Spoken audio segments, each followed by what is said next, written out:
Good evening friends.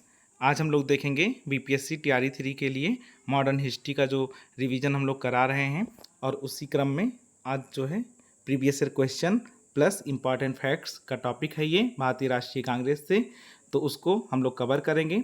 आप लोग को पता है कि मैंने एक क्लास इसका प्रीवियस ईयर का करा दिया है, बाकी मॉडर्न हिस्ट्री का क्विक रिवीजन का मैं 3 क्लास लिया हूँ। आप लोग जाकर मेरे यूट्यूब चैनल पर देख सकते हैं, और आप लोग अगर नए हैं चैनल पर तो सब्सक्राइब कर लीजिएगा, आप लोगों को अपडेट मिल जाएगा कि कौन सा क्लास चल रहा है। तो आज हम लोग बात करेंगे भारतीय राष्ट्रीय कांग्रेस पर, क्योंकि जैसा कि आप लोग जानते हैं आपका एग्ज़ाम अभी पास में है, और जीएस वाले सेक्शन में बाकी जिनका हिस्ट्री सब्जेक्ट होगा, चाहे 6 to 8 में, चाहे 9-10 में या 11-12 में, उनके लिए ये बहुत इम्पॉर्टेंट है। और ये टॉपिक बहुत ही इम्पॉर्टेंट है क्योंकि यहाँ से क्वेश्चन आपके आते हैं। तो देखिए, भारतीय राष्ट्रीय कांग्रेस का टॉपिक हम लोग स्टार्ट कर रहे हैं। जैसा कि मैंने लिखा हुआ है, ये मैंने नोट्स आज बनाया हुआ था, आप लोग देख लीजिए कि 1885 में इसका स्थापना हुआ था। और इसके संस्थापक सदस्य कौन कौन थे? तो ए.ओ. ह्यूम को माना जाता है इसका संस्थापक, लेकिन इनके साथ में 2 लोग और थे, सुरेंद्र नाथ बनर्जी तथा आनंद मोहन बोस। तो इनको भी आप लोगों को ध्यान में रखना है। आप लोग जानते हैं कि 1885 में भारतीय राष्ट्रीय कांग्रेस का स्थापना हुआ था। कांग्रेस का पहला अधिवेशन कहाँ पर हुआ था? तो बॉम्बे में हुआ था। और इसमें कितने प्रतिनिधि भाग लिए थे? तो 72। इसको भी ध्यान रखना आपको कि कितने प्रतिनिधि भाग लिए थे। तो 72 प्रतिनिधि भाग लिए थे इसमें। और कांग्रेस के प्रथम अधिवेशन की अध्यक्षता कौन किया था? तो व्योमेश चंद्र बनर्जी या WC बनर्जी। देखिए, कभी कभी क्या होता है, शॉर्ट में भी नाम आ जाता है, कभी कभी पूरा नाम देते हैं, तो आपको दोनों नाम याद रखना है, क्योंकि कई बार ऐसा होता है कि शॉर्ट नेम आ जाता है या नाम कुछ बदल कर आ जाता है। जैसे कि एक क्वेश्चन पूछा गया था हम लोगों के एग्ज़ाम में, बंकिम चंद्र चटर्जी के माध्यम वंदे मातरम का रचना कौन किया था? तो पूछा था, ऑप्शन में था बंकिम चंद्र चट्टोपाध्याय, और मेरा एक फ्रेंड था तो उसके दिमाग में था कि बंकिम चंद्र चटर्जी, और यही सोचकर जो है उसने लगा दिया ई ऑप्शन, उपयुक्त में से कोई नहीं, और वो जो है क्वेश्चन उसका गलत हो गया। तो आप लोग इस चीज़ को ध्यान रखिए कि जब भी पढ़िए, अगर जो ऐसा कुछ मिले तो आप उसको कहीं पर नोट कर लीजिए, जैसे कि मैंने दोनों चीज़ें जो है नोट कर दिया है कि आप लोग इसके लिए कन्फर्म रहें। फिर जो नेक्स्ट फैक्ट है कि कलकत्ता विश्वविद्यालय की प्रथम महिला स्नातक कादम्बिनी गांगुली ने 1890 में प्रथम बार कांग्रेस को संबोधित किया। क्वेश्चन पूछा जाता है कि ऐसी कौन सी पहली महिला थी जिसने कांग्रेस को संबोधित किया था? तो आप लोगों का आंसर क्या हो जाएगा? कादम्बिनी गांगुली ने किया था। ठीक है। फिर जो है क्वेश्चन आपसे पूछा जाता है कि कांग्रेस की स्थापना के समय वायसराय कौन था? तो लॉर्ड डफरिन था। कौन था? Lord Dufferin. 1885 में वायसराय कौन था? Lord Dufferin. देखिए, 2-3 क्वेश्चन पूछा जाता है, आपको मैं अभी बता देता हूँ। जैसे बंगाल विभाजन के समय पूछा जाता है कौन था वायसराय, तो उस समय लॉर्ड कर्जन हो जाएंगे। और कांग्रेस की स्थापना के समय कौन था? तो डफरिन हो जाएंगे। 3-4 चीज़ें और हैं जो सिद्धांत से रिलेटेड हैं। एक तो सेफ्टी वाल्व से संबंधित है कि ये सेफ्टी वाल्व सिद्धांत किसने दिया था? तो लाला लाजपत राय ने दिया था।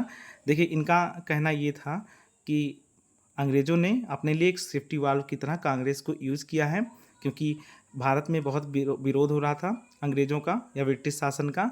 इसलिए वो लोग चाहते थे, अंग्रेज़ लोग, कि एक ऐसा समर्थक वर्ग तैयार हो जाए जो कि यहाँ के विरोध को दबा सके, और इसीलिए कांग्रेस का जो है स्थापना किया गया है। ऐसा मानने वाले लोग मानते हैं कि ए.ओ. ह्यूम चूँकि ब्रिटिश के अंडर में काम करता था, इसलिए उसने जो है ऐसा एक संगठन बनाया था। अब जो भी बातें हों, लेकिन जो माना जाता है, जो सिद्धांत दिया था, वो लाला लाजपत राय ने दिया था, तो इसको आपको ध्यान रखना है। षड्यंत्र सिद्धांत किसने दिया था? तो आर.पी. दत्त ने दिया था। प्रकाश संवाहक सिद्धांत किसने दिया था?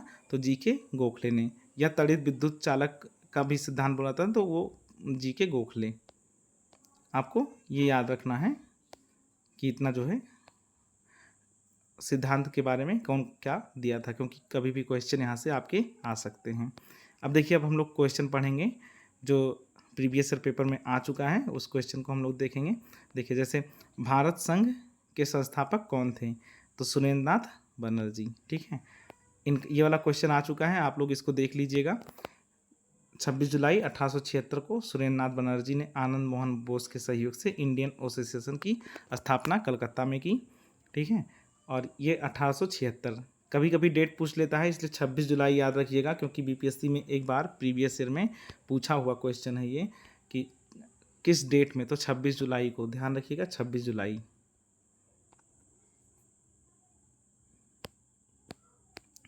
फिर जो है दूसरा क्वेश्चन है, 1876 में इंडियन एसोसिएशन की स्थापना किसने की थी? तो देखिए आपका ये आंसर है सुरेंद्र नाथ बनर्जी और आनंद मोहन बोस। तो सुरेंद्र नाथ बनर्जी केवल ऑप्शन में है, तो आप लोग वही मारिएगा। डब्ल्यू.सी. बनर्जी के बारे में आप लोग जानते हैं कि डब्ल्यू.सी. बनर्जी ने क्या किया था, इन्होंने मतलब अध्यक्षता किया था। प्रथम जो भारतीय राष्ट्रीय कांग्रेस का अधिवेशन हुआ था उसका अध्यक्षता कौन किया था? डब्ल्यू.सी. बनर्जी।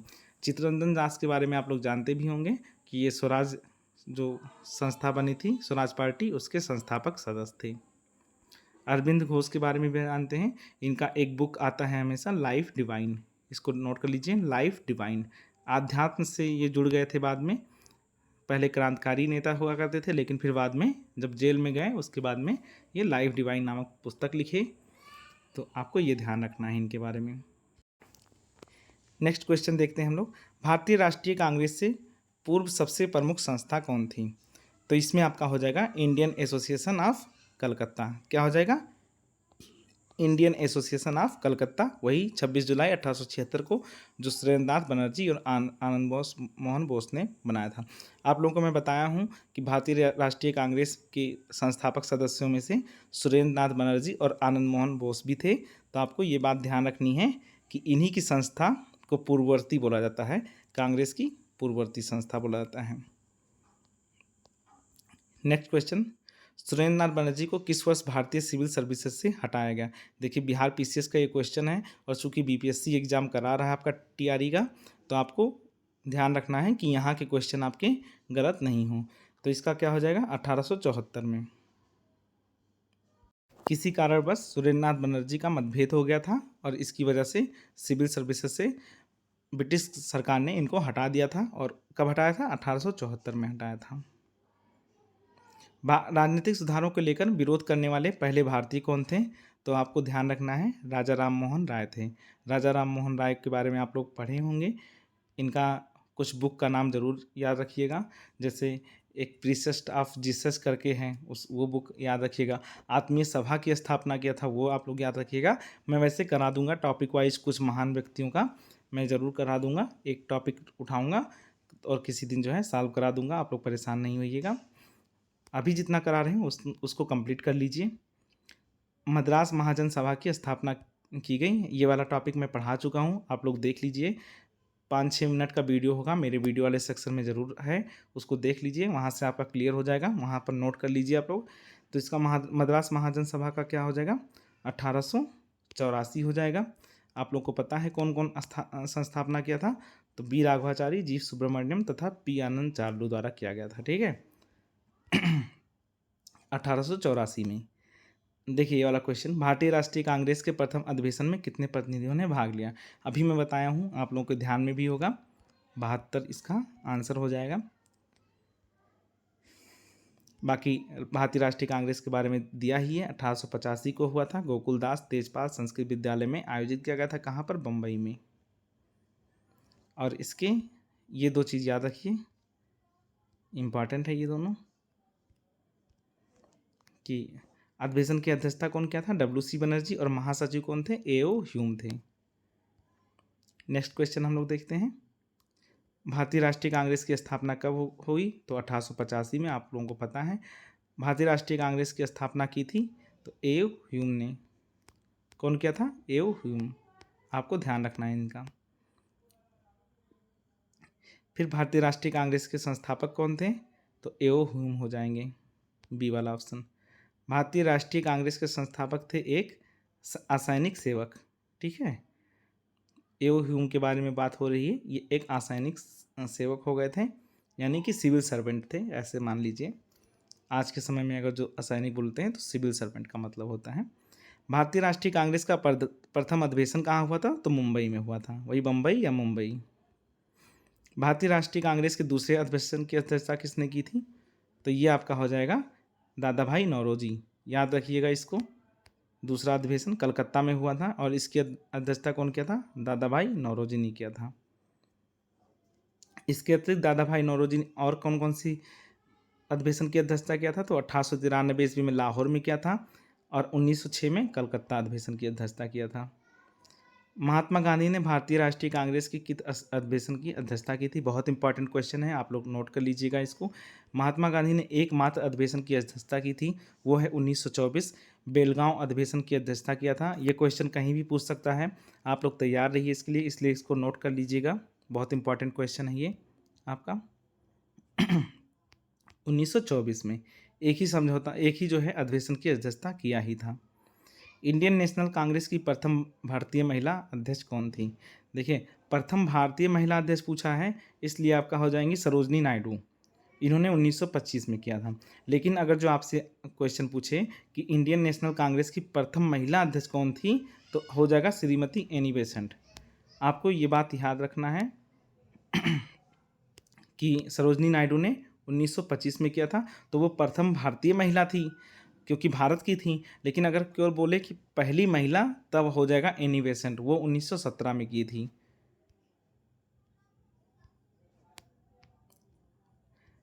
फिर नेक्स्ट, भारतीय राष्ट्रीय कांग्रेस का 27वां अधिवेशन किस स्थान पर हुआ था? बहुत इंपॉर्टेंट क्वेश्चन है क्योंकि ये बिहार से रिलेटेड है। बांकीपुर में हुआ था ये 27वां 1912 में, और ये पूछा जाता है 1912 में बांकीपुर बिहार में संपन्न हुआ। इस अधिवेशन की अध्यक्षता आर.एन. मुधोलकर ने की थी।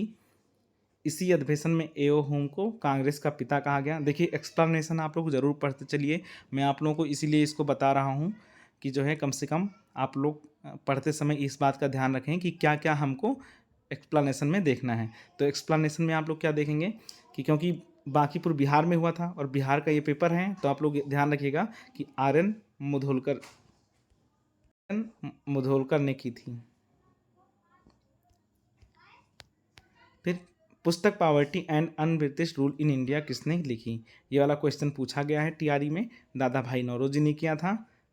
और जो है इसको नोट कर लीजिए, आप लोगों को वैसे भी ध्यान होगा। Poverty and un British rule in India नामक पुस्तक के लेखक कौन थे? दादा भाई नौरोजी थे। किसने कहा था कांग्रेस ना तो लोगों द्वारा प्रेरित किया गया, ना ही वह उनके द्वारा सोचा या योजनाबद्ध किया गया था? तो ये सर सैयद अहमद खां का स्टेटमेंट है। ये सर सैयद अहमद खां का जो है स्टेटमेंट है, आपको इसको ध्यान रखना है क्योंकि आप लोग जानते हैं कांग्रेस के विरोध में थे सर सैयद अहमद खां, और इन्होंने अपनी एक अलग संस्था बनाई थी, उसके बारे में हम अलग से डिटेल में पढ़ेंगे। ये देख लीजिए, उनका जो संयुक्त भारतीय राजभक्त सभा नामक या यूनाइटेड इंडियन पेट्रियाटिक एसोसिएशन बनाया था इन्होंने, और इन्होंने ही ये स्टेटमेंट दिया था, तो इसको ध्यान रखना है। फिर मुझे विश्वास है कि कांग्रेस अपने विनाश की तरफ जा रही है और मेरी यह बड़ी इच्छा भारत में रहते होगी कि इसके शांति प्रिय निधन के लिए इसका सहायक बनूं। यह किसने स्टेटमेंट दिया था? तो लॉर्ड कर्जन का ये स्टेटमेंट है। 1905 में बंगाल विभाजन से संबंधित ये वायसराय भी रहे हैं, तो आप लोग ध्यान रखिएगा इनको, लॉर्ड कर्जन। निम्न में से किस वायसराय के कार्यकाल में भारतीयों को राय बहादुर और खान बहादुर उपाधियां प्रदान करना प्रारंभ हुआ? तो ये हो जाएगा आपका लॉर्ड लिटन। ठीक है, लॉर्ड लिटन कब हो जाएंगे? तो 1878 ईस्वी में लॉर्ड लिटन के काल में पारित किया गया। ये लॉर्ड लिटन आप लोग जानते हैं कि बहुत भारतीयों के लिए बहुत सही कार्यकाल नहीं रहा था क्योंकि बहुत अपोजिट शासन था। दो नाम आपको ध्यान रखना है, एक लॉर्ड लिटन और लॉर्ड रिपन। रिपन जितना भारतीयों के लिए सहायक हुए, लॉर्ड लिटन उसके ही विरोधी थे। तो आपको दो चीज़ें ध्यान रखना है, एक तो लॉर्ड रिपन जो है उनका भी ध्यान रखिएगा, आप लोग पढ़ लीजिएगा एक बार। मैं वैसे पूरे जितने भी वायसराय हैं उनका मैं एक साथ पूरा कवर कराने की कोशिश करूँगा, जो जो इम्पोर्टेंट होंगे वो टॉपिक और वो फैक्ट मैं ज़रूर करा दूँगा। फिर नेक्स्ट क्वेश्चन हम लोग देखते हैं, अधिकतर नरमपंथी नेता थे तो वो कहाँ के थे? शहरी क्षेत्रों से थे। सारे जो है लगभग कलकत्ता या किसी अन्य शहर के अधिकतर जो है नेता थे, तो आपको इसका ध्यान रखना है, कहाँ के थे? शहरी क्षेत्रों से। फिर नेक्स्ट क्वेश्चन हम लोग देखेंगे, निम्न में कौन उग्रपंथी नहीं था? तो उग्रपंथी कौन नहीं था? गोपाल कृष्ण गोखले। गोपाल कृष्ण गोखले जो है उग्रपंथी नहीं थे, ये नरम दल के नेता थे। देखिए आप लोगों को बता देते हैं थोड़ा सा, कांग्रेस में विभाजन हो गया था 1905 के आसपास और दो दल आ गए थे, एक तो नरमपंथी और एक गरमपंथ यानी उग्रपंथ। तो हुआ क्या था, नरमपंथ वाले जो कि प्रार्थना या ऐसे सम्मेलन करके या अपना मतलब कह लीजिए कि एक प्रार्थना पत्र लिखकर चाहते थे कि सुधार हो, और दूसरा दल जो उग्रपंथी था वो चाह रहा था कि सुधार होगा लेकिन वो लड़कर होगा, मतलब डायरेक्ट जब हम ब्रिटिश से अपनी मांग रखें और लड़ें उसके लिए तभी हो पाएगा। तो उसमें कौन कौन नहीं था उग्रपंथी में? तो गोपाल कृष्ण गोखले आपके नरमपंथी नेता थे। बाकी लाल बाल पाल का नाम आप लोग जानते हैं, क्वेश्चन पूछा भी है। लाल बाल पाल तो लाला लाजपत राय, बाल से बाल गंगाधर तिलक, पाल से बिपिन चंद्र पाल, तीन लोग थे, उसको नोट कर लीजिए आप लोग। भारत सेवक समाज की स्थापना किसने की थी? तो गोपाल कृष्ण गोखले हो जाएगा। इंडियन इसका आता है सर्वेंट सोसाइटी, ठीक है, ये भी इंग्लिश में भी कभी कभी लिख देगा तो आपको देखना है, सर्वेंट्स ऑफ इंडिया सोसाइटी। फिर जो है 1905 में सर्वेंट्स ऑफ इंडिया सोसाइटी की स्थापना किसके द्वारा की गई थी? तो गोपाल कृष्ण गोखले द्वारा की गई थी। आप लोग ध्यान रखिएगा, गोपाल कृष्ण गोखले। ये एक क्वेश्चन इंपॉर्टेंट है, आ चुका है। रजनी पामदत्त ने कहा वह साम्राज्यवाद से लड़ते थे और सहयोग भी करते, उन्होंने किस राजनीतिक गठबंधन के बारे में ये कहा? तो आपका ये हो जाएगा भारतीय राष्ट्रीय कांग्रेस। ये जो है आपका रजनी पामदत्त का स्टेटमेंट है, सॉरी। फिर जो है नेक्स्ट देखेंगे हम लोग, भारतीय राष्ट्रीय आंदोलन गर्मपंथियों के प्रभावाधीन आया कब? तो 1906 के बाद में आया था। उससे पहले कौन था? नरमपंथी लोग थे। इसीलिए आप लोग देखते होंगे कि जो सूरत का विभाजन हुआ था वो नरमपंथियों और गर्मपंथियों के आपस में विरोध की वजह से हुआ था। और उसी एक जो है नारा भी आता है, बहुत इंपॉर्टेंट है, कि तिलक का नारा है ये, स्वराज मेरा जन्मसिद्ध अधिकार है और मैं इसे लेकर रहूँगा। तो ये किसका नारा है? बाल गंगाधर तिलक। ये क्वेश्चन आ चुका है, बीपीएससी का क्वेश्चन है। बाल गंगाधर तिलक लोकमान्य के तिलक से जाना जाने लगा जब वह एक लोकप्रिय शिक्षक बने। उन्होंने एक लोकप्रिय अखबार शुरू किया, सरकार ने उन्हें रैंड मर्डर केस में अभियुक्त बनाया, उन्होंने शिवाजी और गणपति उत्सव शुरू किया। तो उपयुक्त में से एक से अधिक हो जाएगा।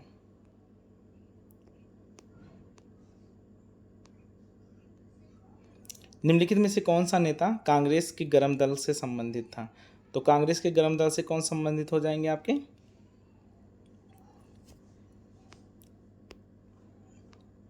देखिए अरविंद घोष पहले बहुत उग्रवादी नेता हुआ करते थे, लेकिन बाद में जब एक बार ये जेल चले गए उसके बाद में इन्होंने अध्यात्म को अपना लिया और उसके बाद में ये नरम दल या कहिए मतलब कांग्रेस से जुड़े ही नहीं थे, उसके बाद में अलग ही हो गए।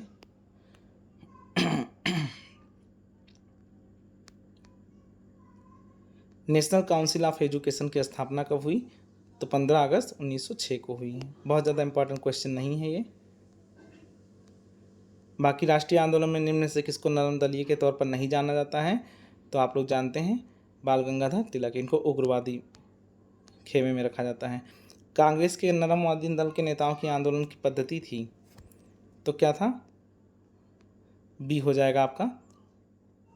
इसका मतलब होता है कि राज के सामने एक तरह से प्रार्थना लेकर जाना या निवेदन लेकर जाना, इसको बोला जाता है। शेरे पंजाब के नाम से कौन जाना जाता है? तो लाला लाजपत राय।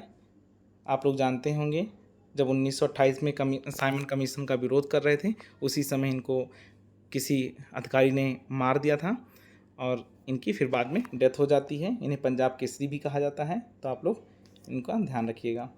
अभिनव भारत में से कौन संबंधित है? तो बी डी सावरकर। ये नोट कर लीजिएगा, इम्पॉर्टेंट है। स्थापना वर्ष 1904, स्थान नासिक, संस्थापक बी डी सावरकर। मुजफ्फरपुर में किंग्स फोर्ट की हत्या का प्रयास कब किया गया? 1908 में। कब किया गया? 1908 में। 30 अप्रैल 1908 को बिहार के मुजफ्फरपुर में खुदीराम बोस और प्रफुल्ल चाकी ने किंग्स फोर्ट पर बम फेंका। देखिए क्वेश्चन आ चुका है, शायद क्वेश्चन में कुछ दूसरा चीज़ पूछ लिया था, मदन लाल ढींगरा का नाम ले दिया था और लोग जो है उसी को लगा दिए थे और इनमें से कोई नहीं ऑप्शन था, उसको लोग नहीं ध्यान रखे थे। तो आप लोग इतना ध्यान रखिएगा कि कुछ जो कांड हुए थे, मुजफ्फरपुर कांड, अलीपुर षड्यंत्र केस, लाहौर षड्यंत्र, इसको ध्यान रखिएगा। इसका एक जो है पेज में आप लोग बना लीजिएगा। निम्न में से कौन सा एक राष्ट्रवादी समाचार पत्र नहीं था? तो राष्ट्रवादी समाचार पत्र आपका द टाइम्स ऑफ इंडिया नहीं था। क्रांतिकारी गतिविधियों के साथ कौन सी पत्रिका जुड़ी हुई नहीं थी? संध्या भी थी, और युगांतर भी, गदर भी, और यंग इंडिया नहीं थी।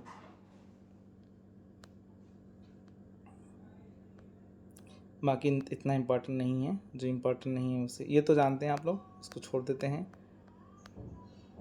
हाँ, भारतीय क्रांति की जननी किसे कहा जाता है? तो इसको ध्यान रखना है, मैडम भीकाजी रुस्तम कामा। इन्होंने जर्मनी के स्टुटगार्ट में पहली बार भारतीय तिरंगा लहराया था। आप लोग ये भी ध्यान रखिएगा, क्योंकि क्वेश्चन यहाँ से पूछ सकता है।